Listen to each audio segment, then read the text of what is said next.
Hello class. Welcome back बच्चों। तो पहले बच्चों स्टार्ट कर रहे हैं नया लेक्चर। बाबू आज हम चर्चा शुरू कर रहे हैं एक नए टॉपिक की। कल ना हमने जाते जाते बेटा एक टॉपिक पढ़ा था ऑर्गेनाइजेशनल स्ट्रक्चर। आज बेटा मैं ऑर्गेनाइजेशनल स्ट्रक्चर के टाइप शुरू कर रहा हूँ और तो मैं इसका इंट्रोडक्शन कल ही दे चुका हूँ। सर दो तरीके का ऑर्गेनाइजेशनल स्ट्रक्चर होता है, एक फंक्शनल स्ट्रक्चर और दूसरा डिविजनल स्ट्रक्चर। याद होगा कल डिपार्टमेंटलाइजेशन में मैंने थोड़ी थोड़ी बात करी। तो मेरे पास इनके मीनिंग है, इनके एडवांटेजेस है, इनके डिसएडवांटेजेस है और इनकी सुटेबिलिटी है। ठीक है, मैं अपने तरीके से कराऊंगा, आप सिर्फ नोट्स निकाल कर बैठ जाओ। अभी मुझे बहुत देर तक नोट्स नहीं चाहिए, लगभग आप समझना सारा टॉपिक खत्म हो जाएगा तब आप नोट्स की शक्ल देखोगे। ठीक है, सब सामने देखते रहना बेटा। मैंने दो तरीके के ऑर्गेनाइजेशनल स्ट्रक्चर का जिक्र करना है, फंक्शनल स्ट्रक्चर और डिविजनल स्ट्रक्चर।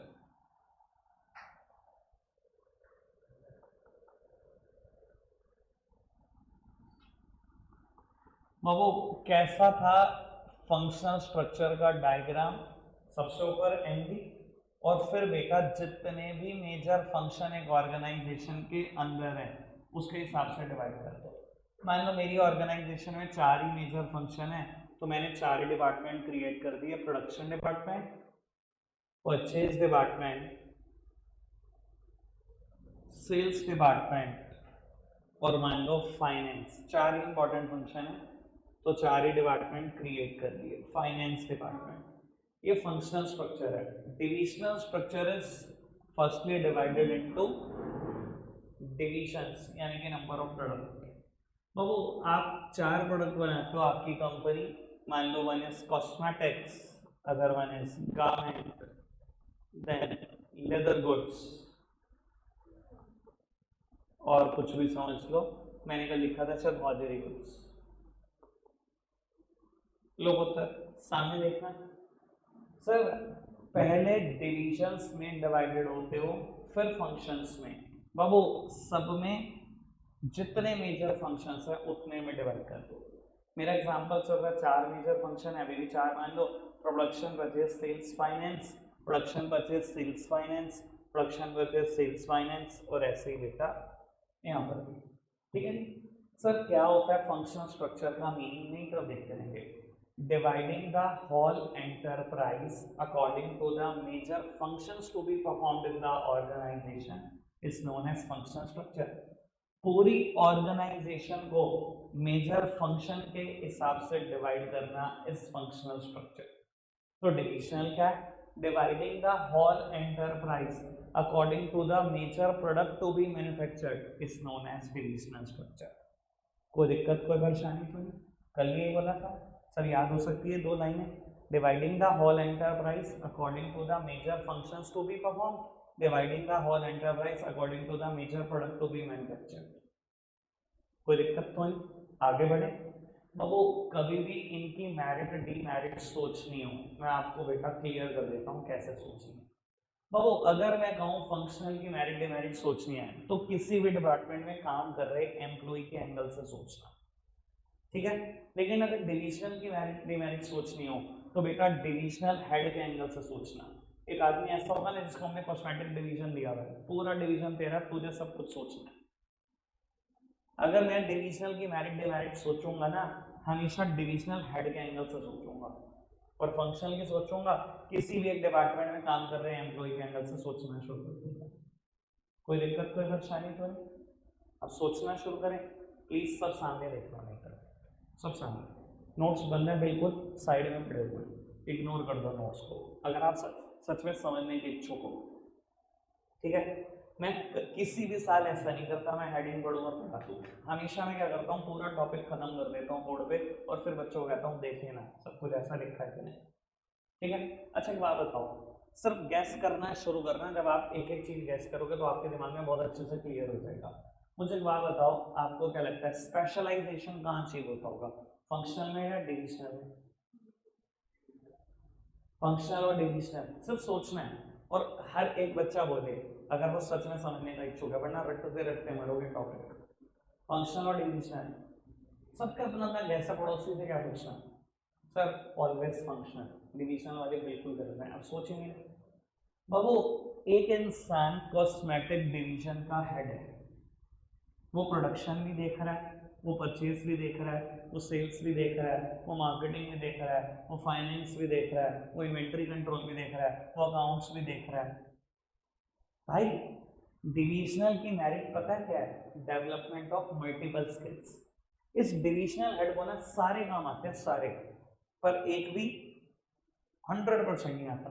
मतलब एक्सपर्ट तो नहीं है, मास्टर तो नहीं है किसी भी काम का, काम सारे आते हैं, लेकिन उसको परचेज की भी थोड़ी सी नॉलेज है, प्रोडक्शन की भी है, सेल्स की भी है, मार्केटिंग की भी है, अकाउंटिंग की भी है, हर चीज की है, तभी तो डिविजनल हेड बन के बैठा हुआ है। पर बाबू इस एम्प्लॉय के एंगल से सोचो, 10 साल हो गए प्रोडक्शन में काम करते हुए और कभी निकला नहीं प्रोडक्शन से बाहर, तो कितना बड़ा मास्टर हो प्रोडक्शन का। Specialisation is always the merit of functional structure. Specialisation इसकी मेरिट नहीं हो सकती।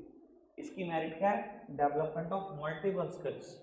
इंसान मल्टीपल स्किल्स रखता है, बहुत मल्टी टैलेंटेड आदमी, सारे काम आते हैं उसको, पर 100% एक्सपर्टी से एक भी नहीं आता। 80%, 40%, 60% सब काम आते हैं। कोई दिक्कत, कोई परेशानी तो नहीं? पक्का से समझ में आएगा। सस्ता कौन सा पड़ता है? सस्ता कौन सा पड़ता है? सस्ता, सस्ता, टिकाऊ। गैस करना है यार, थोड़ा सा डायग्राम की तरफ नजर घुमाओ, थोड़ा सा लॉजिकल हो जाओ, सोच पाओगे। सस्ता यार, गैस करो। डिविजनल, कोई है फंक्शनल वाला? Always functional. सोच नहीं देना तुम्हें लग रहा है प्योर गैस करते जाओ, वो भी ना करो। सर हमेशा यही सस्ता पड़ेगा। अब मैं एग्जांपल देता हूँ क्योंकि हम तो दिल से सोचें। भाई मैंने ना यहाँ पर मान लो एक अकाउंटिंग डिपार्टमेंट भी बनाया हुआ है, ठीक है। अकाउंटिंग मैनेजर कितना है मेरे पास? एक। प्रोडक्शन मैनेजर एक, परचेज मैनेजर एक, यूनिटी ऑफ कमांड है, एक एक बंदा रखा हुआ। अब थोड़ा सा यहाँ समझ के चलना, यहाँ अकाउंटिंग डिपार्टमेंट है, कॉस्मेटिक डिवीजन का अलग, गारमेंट का अलग, लेदर का अलग, हॉजरी का अलग। यहाँ एक मैनेजर है, यहाँ एक मैनेजर है, यहाँ एक मैनेजर है, यहाँ एक मैनेजर है, ये इसके अकाउंट्स बनाता है, ये इसके बनाता है, ये इसके बनाता है, ये इसके। सर इस डिपार्टमेंट में आपको दिखाई दे रहा है डुप्लीकेशन ऑफ वर्क है? डिविजनल स्ट्रक्चर में डुप्लीकेशन ऑफ वर्क दिखाई दे रहा है कि एक ही काम को करने के कितने अलग अलग लोग हैं। अब बाबू सबकी सैलरी 1-1 लाख रुपए, यहाँ तो दे रहे हो 1 ही लाख, एक अकाउंटेंट है, यहाँ 4 अकाउंटेंट है, कितने दे रहे हो? 4 लाख। आप कह रहे हो ये सस्ता पड़ेगा। थोड़ा सा और आइडिया दूं। मान लो ये एक मार्केटिंग डिपार्टमेंट है, ठीक है, और आप 2 प्रोडक्ट बनाते हो, ठीक है, ये आपकी कंपनी मान लो यही 4 प्रोडक्ट बनाती है, पर फंक्शनल स्ट्रक्चर फॉलो करती है, ठीक है। मार्केटिंग डिपार्टमेंट ने एक टीवी ऐड दिया, 5 करोड़ रुपए खर्चे, एक ही ऐड में 4 प्रोडक्ट दिखा दिए जो कंपनी बनाती है। यहाँ पता क्या होगा? इसका मार्केटिंग डिपार्टमेंट एक टीवी ऐड कर रहा है कॉस्मेटिक्स के लिए, इसका मार्केटिंग डिपार्टमेंट एक टीवी ऐड कर रहा है फॉर गारमेंट्स, 20 करोड़ रुपए का ऐड कर दिया। बाबू यहाँ डुप्लीकेशन ऑफ वर्क हद से ज्यादा होता है, इसलिए ये हमेशा महंगा पड़ता है। और यहाँ बेटा डुप्लीकेशन ऑफ वर्क नहीं होता, इसलिए ये हमेशा इकोनॉमिकल पड़ता है, बहुत सस्ता पड़ता है। हाँ जी बाबू, सामने देखना, 2 बातें समझ में। बाबू स्पेशलाइजेशन किसकी मेरिट है? सामने देखो, स्पेशलाइजेशन फंक्शनल की है ना, डेवलपमेंट ऑफ मल्टीपल स्किल्स। सस्ता कौन सा पड़ता है? इकोनॉमिकल है ना। सर डुप्लीकेशन ऑफ किसकी डिसएडवांटेज है? 4 बातें हो गई, समझ में आ रही है ना सारी बात? अच्छा ट्रेनिंग देना कहाँ आसान होता है? ट्रेनिंग देना, जो समझाया है, मेरिट डिमेरिट कैसे सोचनी है पता है ना, इसकी मेरिट कैसे सोचनी है पता है ना, उस एम्प्लॉय के एंगल से सोचो जो एक डिपार्टमेंट में काम कर रहा है, और इसकी मेरिट डिमेरिट कैसे सोचनी है पता है ना, डिविजनल हेड के एंगल से सोचो। ट्रेनिंग देना कहाँ आसान होता है? बहुत बड़ा हिंट दिया मैंने। फंक्शनल और डिविजनल यार, मुंह से आवाज तो नहीं कर सकती यार, न्यूट्रल थोड़ी हो, चाटे मार देता हूँ अगर मैं बोलने में तुम्हारे, फटाफट बोलो। Always functional. भाई एक आदमी आया, मुझे प्रोडक्शन डिपार्टमेंट में काम करना है, मुझे उसको ट्रेनिंग देनी है, एक ही तो काम सिखाना है, एक आदमी आया कहता है डिविजनल हेड बनना है, बहुत सारे काम आने चाहिए डिविजनल हेड बनने के लिए, थोड़े थोड़े आए चाहिए। सर यहाँ ट्रेनिंग देना बहुत मुश्किल है और यहाँ ट्रेनिंग देना बहुत आसान है, समझ में आ रही है बात? पक्का से कोई दिक्कत कोई परेशानी तो नहीं, बढ़े आगे। बाबू अकाउंटेबिलिटी फिक्स करना कहाँ आसान है, किसी को रिस्पॉन्सिबल ठहराना कहाँ आसान है? फंक्शनल और डिविजनल, फंक्शनल डिविजनल, सर हमेशा divisional.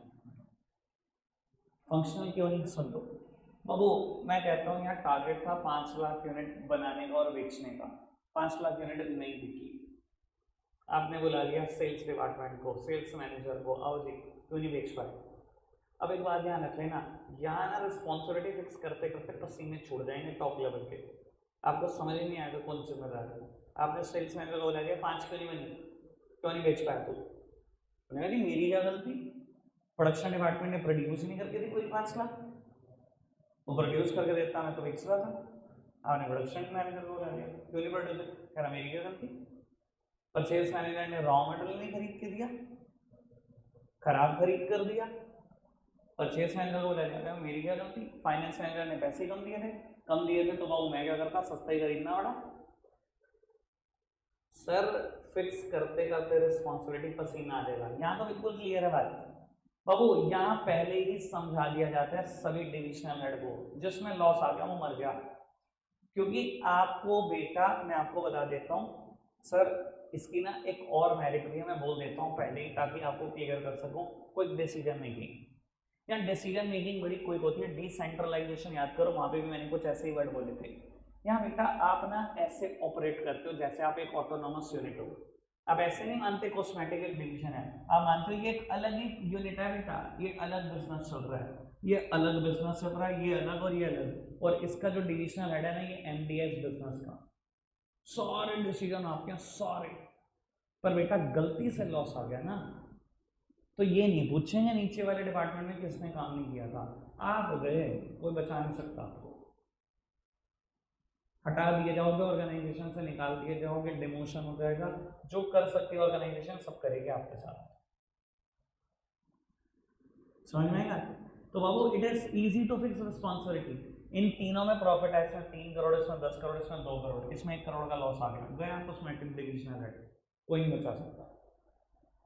Easy to fix responsibility, क्या मैं अभी तक क्लियर हूँ सारी बात को लेकर, सब समझ में आ रहा है? चलो एक बार रिपीट कराओ फटाफट से।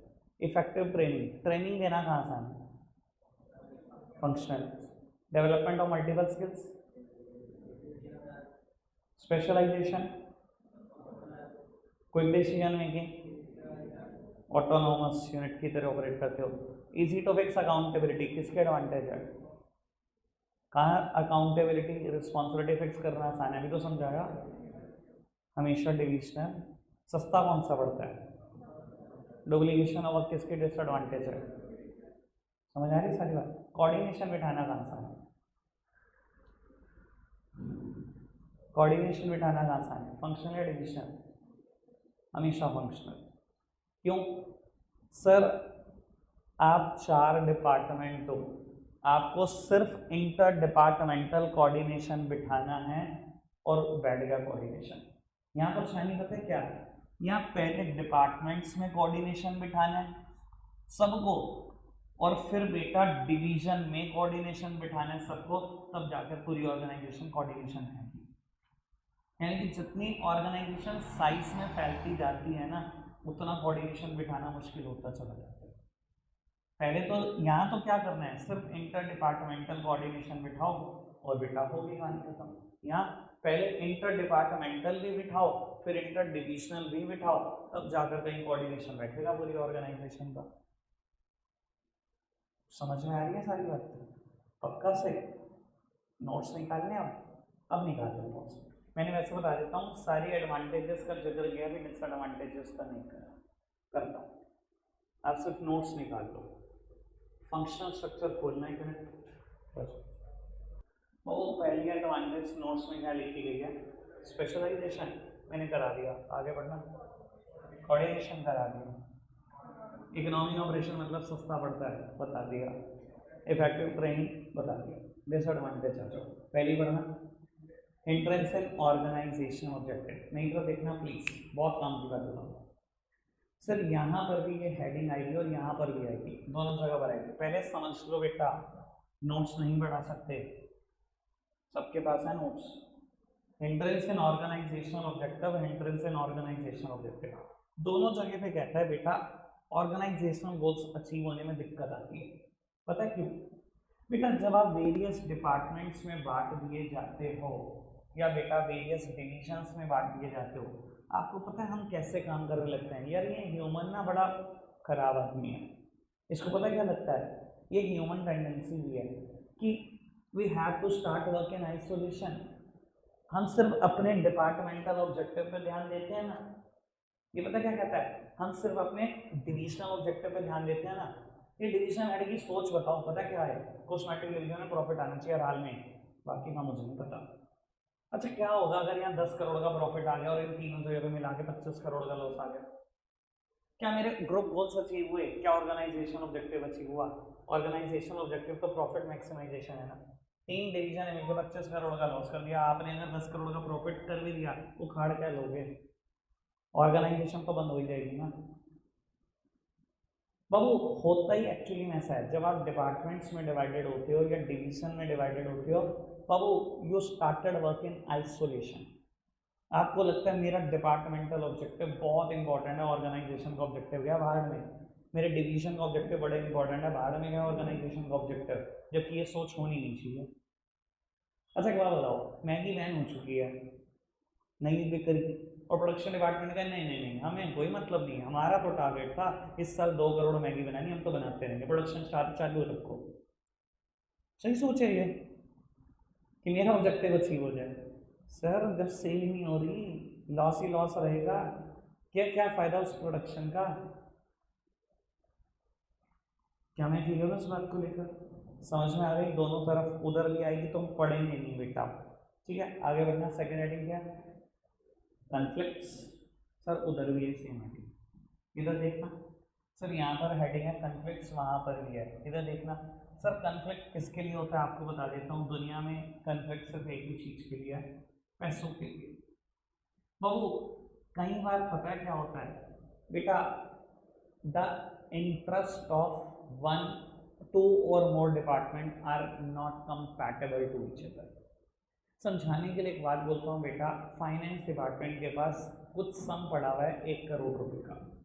प्रोडक्शन डिपार्टमेंट अप्रोच करता है कि सर मशीनरी हमारी खराब हो चुकी है, लास्ट ईयर भी आपको बताया था, हमें 1 करोड़ रुपए की जरूरत है ताकि हम नई मशीनरी खरीद के प्रोडक्शन कर सकें। परचेज डिपार्टमेंट भी पहुंच जाता है कि क्या बात कर रहे हो, पहले रॉ मटेरियल तो खरीदने दो हमें, कैसे आप प्रोडक्शन करोगे? मशीनरी ले भी लोगे तो हमें तो रॉ मटेरियल चाहिए। मार्केटिंग डिपार्टमेंट में पहुंच जाता है, अरे अगर हम अवेयरनेस क्रिएट नहीं करेंगे तो बाबू रॉ मटेरियल खरीद के भी क्या करोगे, पहले हमें पैसे दो।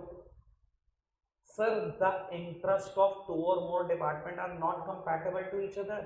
लड़ रहे हैं एक दूसरे से पैसे के लिए, कि बस पैसा मिल जाए किसी तरीके से, कोई कॉपरेशन नाम की चीज नहीं है। सेम है यार, यहाँ आप लड़ रहे हो एमडी से पैसों के लिए। मान लो पिछले साल यहाँ 10 करोड़ के प्रॉफिट थे, यहाँ 2 करोड़ के प्रॉफिट थे, यहाँ 3 करोड़ के प्रॉफिट थे, लेकिन यहाँ लॉस था बेटा 10 ही करोड़ का। बाबू ये डिवीजन एमडी से कह रहा है सर थोड़े ज़्यादा पैसे देना ताकि हम अपने लॉसेस के साथ तो कोप अप कर ही सकें, आगे भी ग्रोथ कर सकें। ये कॉस्मेटिक डिवीजन कह रहा है इसको कैसे पैसे दे दोगे, कमा के सारा मैं देता हूँ पैसे, आप इसको दे दोगे, पहले मुझे दो। समझ में आ रही है सोच? तो बाबू यहाँ डिपार्टमेंट्स लड़ रहे हैं पैसों के लिए, यहाँ डिविजन्स लड़ रहे हैं पैसों के लिए, इंटरेस्ट कंपैटिबल नहीं है, हम दूसरे की सोच को नहीं समझते। क्लियर है बात? लिमिटेशन क्या है, दोनों पॉइंट पढ़कर बताओ, मैटर्स रीड करो। बाबू थर्ड हेडिंग लिखी गई होगी इनफ्लेक्सिबिलिटी, ये लिखी गई है, मैं बता देता हूँ किस चीज़ की इनफ्लेक्सिबिलिटी की बात है। सर यहाँ पर डीमेरिट लिखी गई है inflexibility, it is very difficult to appreciate others job. इसी बात की इनफ्लेक्सिबिलिटी है। आपको पता दुनिया में सबसे मुश्किल काम क्या है? दूसरे की जॉब को अप्रिशिएट करना, क्योंकि दुनिया के हर आदमी को लगा होता है कि मेरे ऊपर ही टिकी है दुनिया पूरी। ऐसी ऑर्गेनाइजेशन में भी लग रहा होता है कई लोगों को कि हम चले जाएंगे, अभी ऑर्गेनाइजेशन गिर जाएगी, सब कुछ हमने ही संभाल रखा है। सर यही इनफ्लेक्सिबिलिटी है। देखो मैं आपको एक बात बताता हूँ, प्रोडक्शन डिपार्टमेंट का manager, production manager purchase manager से मुलाकात करता है, पता क्या कहता है, यार तुम्हारा क्या, साल शुरू होता है, पहले दिन कोटेशन डालते हो, जहाँ से सबसे सस्ता रॉ मटेरियल मिलता है वहाँ से मंगा के छोड़ देते हो, 10 दिन में फ्री हो जाते हो, बाकी 355 दिन तो खाली हो तुमने क्या करना है, परचेज कर लिया था पूरे साल भर का। हमें देखो सारा काम तो हम ही करते हैं, हम प्रोडक्शन नहीं करेंगे कैसे बिक जाएंगे यूनिट, हमारे से पूछो हमारा कितना मेहनत का काम। तो यही तो इनफ्लेक्सिबिलिटी है। It is very difficult to appreciate others job. दूसरे की जॉब की तारीफ करना सबसे मुश्किल होता है। हमें लगता है सारी ऑर्गेनाइजेशन हमारे कंधों पे चलते हैं, हमने ही संभाल रखा है, हम नहीं तो ऑर्गेनाइजेशन में। यही इनफ्लेक्सिबिलिटी है। क्लियर है बात, समझ में आती है। सर अब यहाँ पर लिखा गया है सुटेबिलिटी एक टॉपिक कि फंक्शनल स्ट्रक्चर कहाँ पर सुटेबल है। बेटा दो जगहों पर फंक्शनल स्ट्रक्चर ज़्यादा सुटेबल माना जाता है। इधर देखना, अगर बेटा नंबर ऑफ फंक्शंस बहुत ज़्यादा हैं, फंक्शनल स्ट्रक्चर अडॉप्ट कर लो,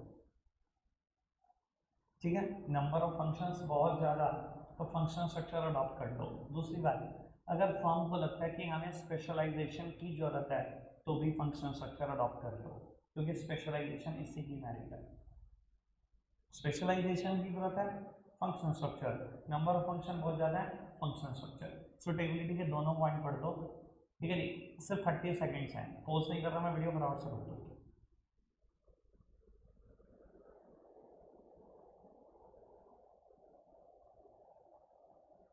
ठीक है, आओ सामने देखना, डिविजनल स्ट्रक्चर। वो पहली मेरिट पढ़ना क्या है, डेवलपमेंट ऑफ स्किल्स, इसको कर लेना डेवलपमेंट ऑफ मल्टीपल स्किल्स। आगे बढ़ो, अरे कर लेना, आगे बढ़ो। अकाउंटेबिलिटी बढ़ा दी, इजी टॉपिक्स अकाउंटेबिलिटी इसी की मेरिट है। आगे बढ़ो, पढ़ा दिया कोएफिशिएंट मेकिंग, आगे बढ़ो। इजी एक्सपेंशन, ये रह गया पॉइंट, सामने देखना बाबू। एक्सपेंशन यहाँ करना आसान होता है या यहाँ, हमेशा यहाँ आसान। मान लो आज कंपनी ने ना एक नया प्रोडक्ट भी लॉन्च कर दिया, 5th प्रोडक्ट है, लेट्स सपोज कंपनी ने मोबाइल फोन बनाना शुरू कर दिया, या कुछ भी समझ लो, रेफ्रिजरेटर बनाना शुरू कर दिया। अब आप मोबाइल फोन बना रहे हो, एक नया डिवीजन ऐड करो, 4-5 डिपार्टमेंट जो आपको लगता है वो क्रिएट करो, नए एम्प्लॉय आएंगे, इन चारों को तो पता भी नहीं लगेगा एक नया डिवीजन कब ऐड हो गया। बिना ऑर्गेनाइजेशन को डिस्टर्ब करे आप एक्सपेंड कर जाते हो। यहाँ कोई डिस्टर्ब हुआ इनमें से, किसी का भी काम डिस्टर्ब हुआ, पता भी नहीं लगेगा कब एक नया डिवीजन बन गया। पर यहाँ सोचो, यहाँ आप 4 प्रोडक्ट बनाते थे, अब आपने मोबाइल फोन बनाना शुरू करा, क्या कहोगे प्रोडक्शन डिपार्टमेंट के मैनेजर को, प्रोडक्शन मैनेजर को, कि अब से तूने मोबाइल फोन प्रोड्यूस करना है, अब से तूने मोबाइल फ़ोन का रॉ मटेरियल खरीदना है, अब से तूने मोबाइल फ़ोन भी बेचना है, अब तूने इतना फाइनेंस अरेंज करना है कि मोबाइल फ़ोन के लिए रॉ मटेरियल खरीदा जा सके। सबको डिस्टर्ब कर दिया, सबको, किसी दुनिया के मेंबर को छोड़ा आपने। बाबू यहाँ पूरी ऑर्गेनाइजेशन डिस्टर्ब हो जाती है। यहाँ बेटा ऑर्गेनाइजेशन को पता नहीं लगता एक्सपेंशन कब हो गया। तो easy expansion is always the merit of divisional structure. ठीक है जी, लिमिटेशन पढ़ना, डुप्लीकेशन ऑफ वर्क पढ़ा दिया मैंने, आगे बढ़ो। कॉन्फ्लिक्ट्स पढ़ा दिया मैंने, ऑर्गेनाइजेशनल इंटरेस्ट इग्नोर्ड, वहाँ हेडिंग थी इंट्रेंस एंड ऑर्गेनाइजेशनल ऑब्जेक्टिव, एक ही बात है, पढ़ा दिया मैंने। ठीक है, सुटेबिलिटी की बात करें, इधर देखना मेरी तरफ, अब मैं बहुत काम की बात बोलूँगा, केस स्टडी की। सर सुटेबिलिटी का यहाँ पहला पॉइंट क्या था, अगर नंबर ऑफ फंक्शन बहुत ज़्यादा, फंक्शनल स्ट्रक्चर मैं बोल रहा हूँ, अगर यहाँ नंबर ऑफ प्रोडक्ट बहुत ज़्यादा हो तो डिविजनल स्ट्रक्चर, काम की बात है। बेटा बच्चे मुझसे अक्सर क्वेश्चन करते हैं, बेटा अगर दोनों ही ज़्यादा दें तो क्या करें। आपने बोला नंबर ऑफ फंक्शन ज़्यादा, functional structure, number of product बहुत ज़्यादा, डिविजनल स्ट्रक्चर, दोनों ही ज़्यादा है। नंबर ऑफ फंक्शन 20 है और मेरी कंपनी 26 प्रोडक्ट बनाती है, अब क्या, डिविजनल स्ट्रक्चर। मैं आपको प्रैक्टिकल लाइफ की एक बात बोल रहा हूँ और केस स्टडी के लिए भी काम की बात है। सबसे ज़्यादा केस स्टडी फंक्शनल और डिविजनल स्ट्रक्चर बनाती हैं पेपर में। सर अगर केस स्टडी के हिसाब से मुझे बोलना है, जैसे ही कंपनी दूसरा प्रोडक्ट बनाती है, एक प्रोडक्ट तक तो हम चलाते हैं फंक्शनल स्ट्रक्चर, जैसे ही दूसरा प्रोडक्ट आया बस आंखें बंद कर लो, आंसर डिविजनल स्ट्रक्चर पे शिफ्ट हो जाना चाहिए। कंपनी ने बोला आज तक XYZ लिमिटेड फर्नीचर बनाती थी, अब XYZ लिमिटेड में लॉक्स बनाने शुरू कर दिए, बस आपका दिमाग तुरंत शिफ्ट हो जाना चाहिए डिविजनल स्ट्रक्चर पे कि अब कंपनी ने फंक्शनल स्ट्रक्चर फॉलो करना बंद कर दिया होगा। तो बेटा जैसे ही दूसरा प्रोडक्ट आता है खत्म हो जाती है कहानी बेटा। ज़्यादातर कंपनीज को अवॉइड करने लगती हैं, सीधा डिविजनल स्ट्रक्चर पे शिफ्ट कर जाती हैं। केस स्टडी की बात क्लियर हो गई, बाकी चर्चाएं करेंगे जब परसों से केस स्टडी शुरू करेंगे। ठीक है जी, अभी आगे बढ़े। बाबू सुटेबिलिटी की दो बातें हैं, पहली बात हो गई, इधर देखना, इधर देखो पहले नहीं तरफ।